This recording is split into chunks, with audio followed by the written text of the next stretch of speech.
Hey everybody, and welcome back to the channel. Today is Friday, July 31st. We are now 95 days away from the elections in November, and as you can see here, this video is going to be a little different from our usual video on the channel. This time we are simply going to discuss swing states in this election. As you can see, I've broken down and filled in already all these safe Republican states, all the safe Democratic states, and then some states that aren't exactly safe, but we don't really expect to go the other way, such as Nevada, which even though it's a lean, according to this map, pretty certain that's going to go blue, just as Alaska is a likely, and Minnesota is a likely, Missouri, and Mississippi, etc.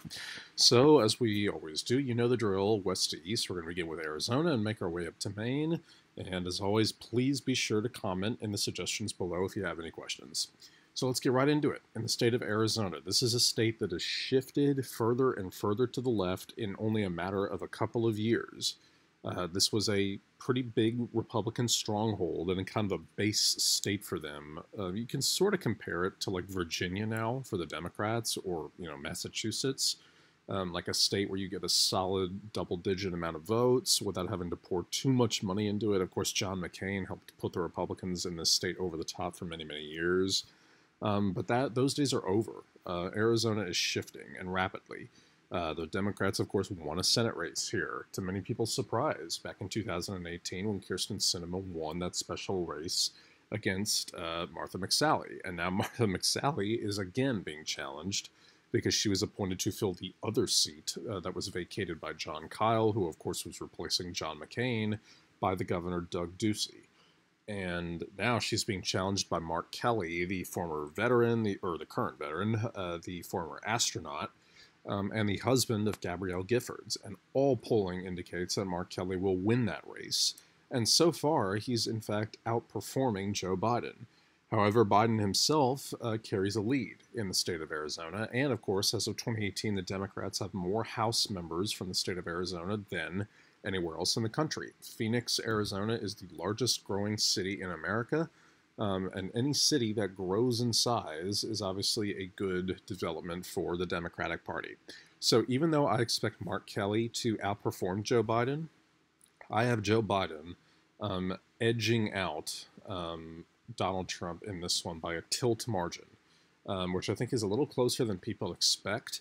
But I have him narrowly edging him out because I think that this is still a race in which we're going to see very high turnout from the Republican voters, from the Trump base, because as we know, they're pretty charged up too. It's not just the left that's pretty charged up, and they're ready to come to the polls and make their voices heard, just as we've heard nonstop about what the left-wing portion of the country is going to do. However, with the state of Arizona going into Joe Biden's column, you can see he has already outperformed Hillary Clinton with 236 votes compared to 232 that Hillary Clinton got in total. So this is every state that she won, Hillary Clinton, in 2016, save for New Hampshire and Maine. Or at least part of Maine. So this is basically the same, the same map that Hillary Clinton have, but here's Joe Biden with an 11 extra votes, and now that already shows that Donald Trump's in some deep trouble here. All right, Texas is such a fascinating race because it's really difficult to tell whether or not Joe Biden really leads in this state or not, because so many different polls have been very close in this state, and while that does show consistency, what it doesn't necessarily show is that all the polls are within the margin of error. Joe Biden, according to 538, has a lead of 0.6% in the state of Texas.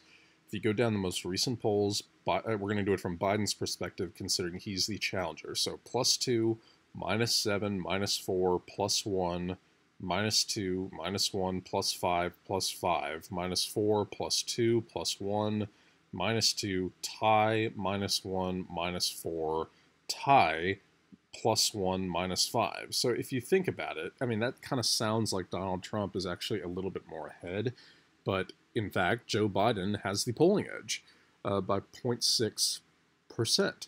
And so that, really shows you, where the state of this race is. The Democrats picked up, House and Senate seats in the state legislature in 2018 in the midterms down here. As we know, there was that very close Senate race between Beto O'Rourke and Ted Cruz.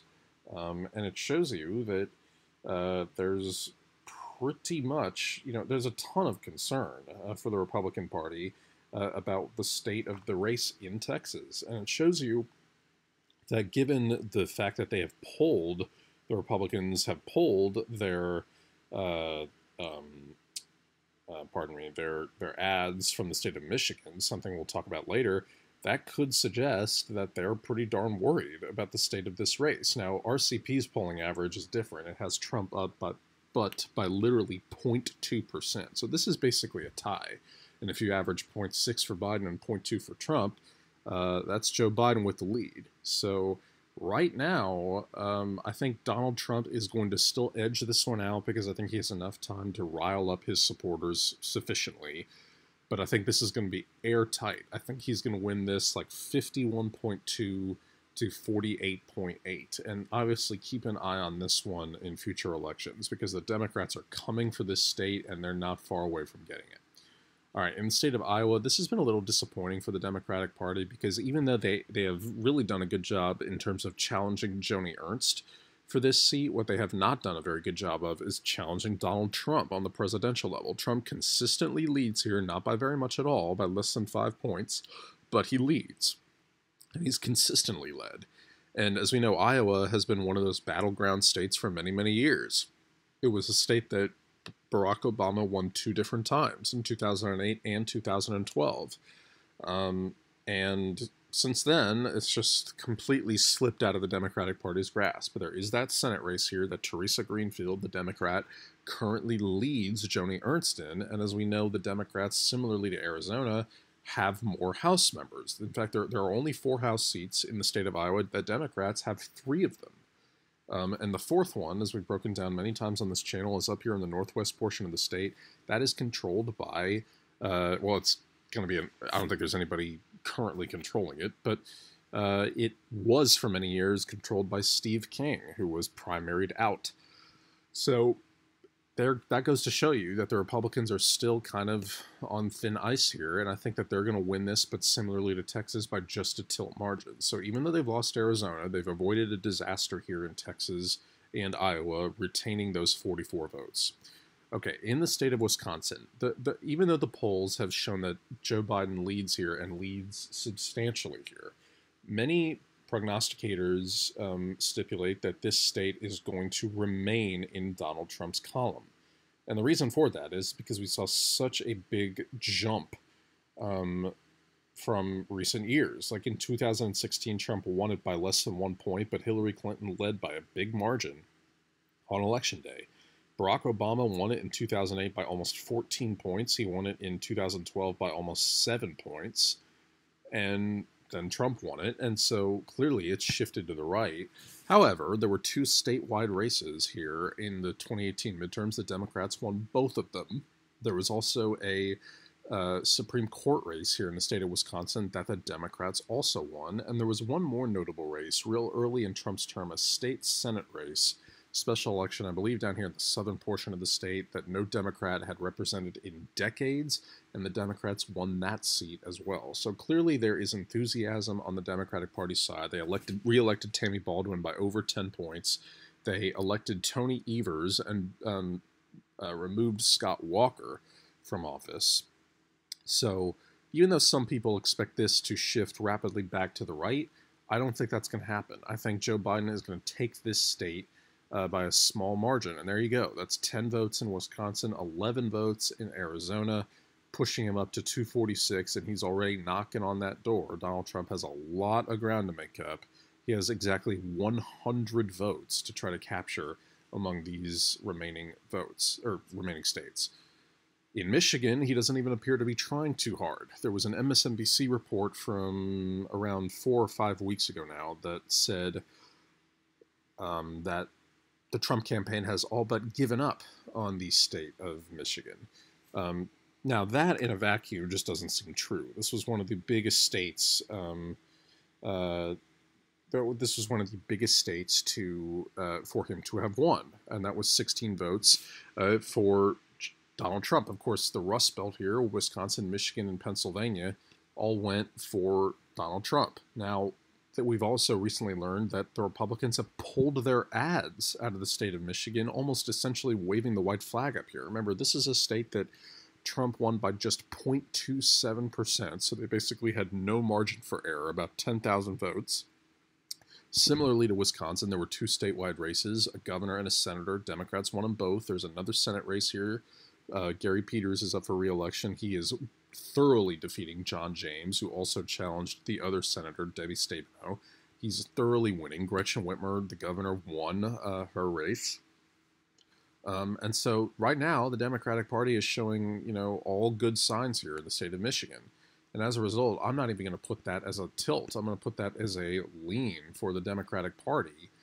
And so if you just look at the state of this race here, I mean, Donald Trump has already pulled his ads from here, which is so bizarre considering he has such a cash-on-hand advantage over Joe Biden.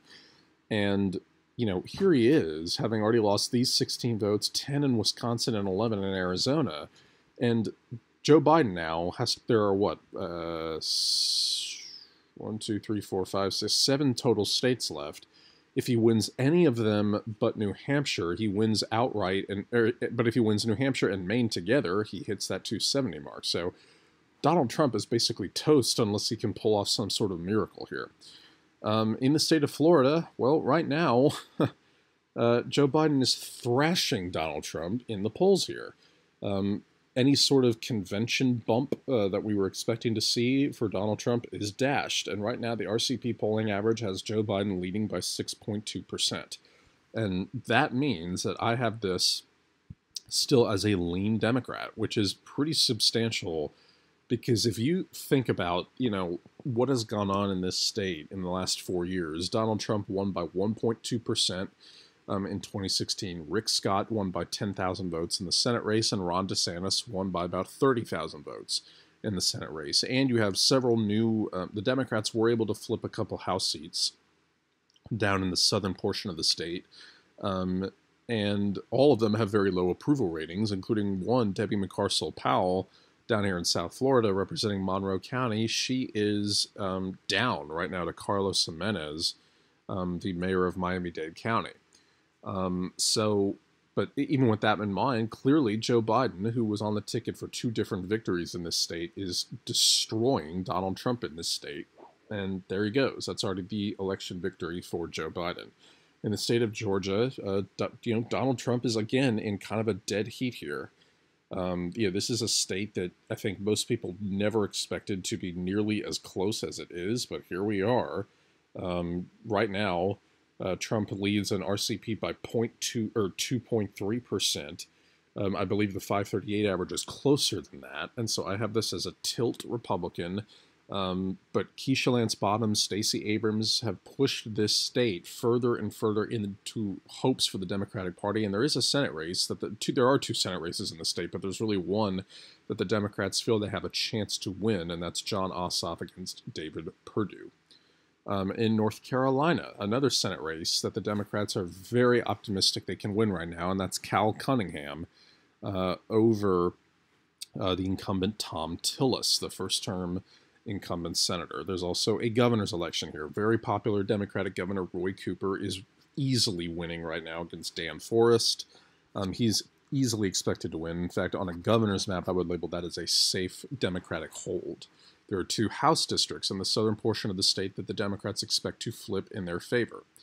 And so right now, I think that Joe Biden, even though North Carolina hasn't been as kind to him as it has been to Cal Cunningham, he still leads by 3.4 points in the state. And he has won the last 8 polls in the state of North Carolina. He then lost one back in the middle of June, but then won 4 in a row after that. And the one that he lost was by Gravis, which is far from a respected pollster, and he only lost it by 3 points. So right now, I have this as a tilt in favor of the Democratic Party. Remember, Donald Trump only won this state by a plurality, just as he only won by a plurality in Florida and in Arizona.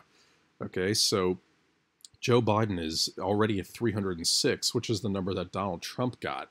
But as we can tell, there are still 4 states, and as you can probably already tell, some of these are going to go blue. In Ohio, I don't expect Joe Biden to pull this one out just because it was so easily won by Donald Trump by 8 points. However, I do expect it to narrow up considerably. Okay, Mike DeWine, who's long been a very liked governor, or a very liked politician in the state of Ohio, even his race was pretty close.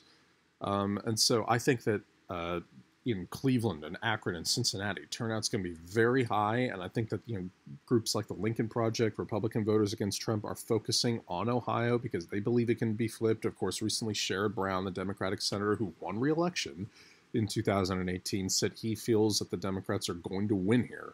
But I have that as a tilt Republican. And you're seeing a trend here that these states that Donald Trump won pretty comfortably in 2016 are suddenly just narrow edge outs for him, in addition to already losing 5 different states that he won in 2016 and has not yet flipped any that Hillary Clinton won.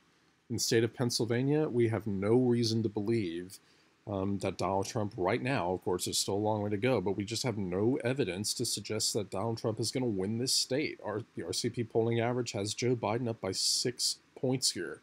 Okay, he has won 12 consecutive polls here and then lost 1 and then didn't lose another poll for 11 more. So it's pretty clear that Joe Biden is clearly is ahead here. Of course, he has that Scrappy Scranton Joe moniker attached to his name. And so just as I said that for the rest of them, there were 2 statewide races here for governor and senator. Democrats won them both. I have this as a lean Democrat.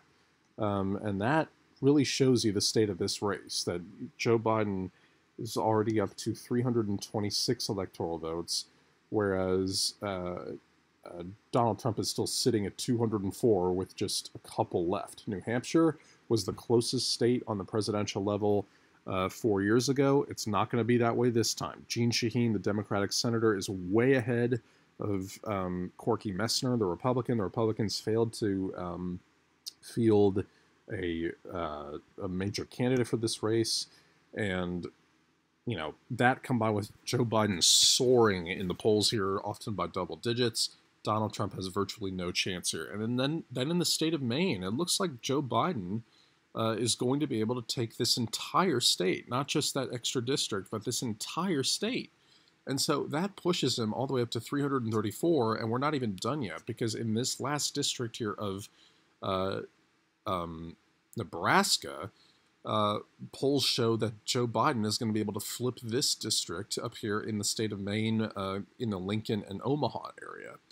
And so basically everything he could have hoped for, he didn't get Texas, didn't get Georgia, didn't get Ohio, didn't get Iowa, but managed to flip Arizona, Florida, Michigan, Wisconsin, Pennsylvania, North Carolina, while not losing any states that Hillary Clinton won, is pretty significant. And that puts him up to 335 to 203.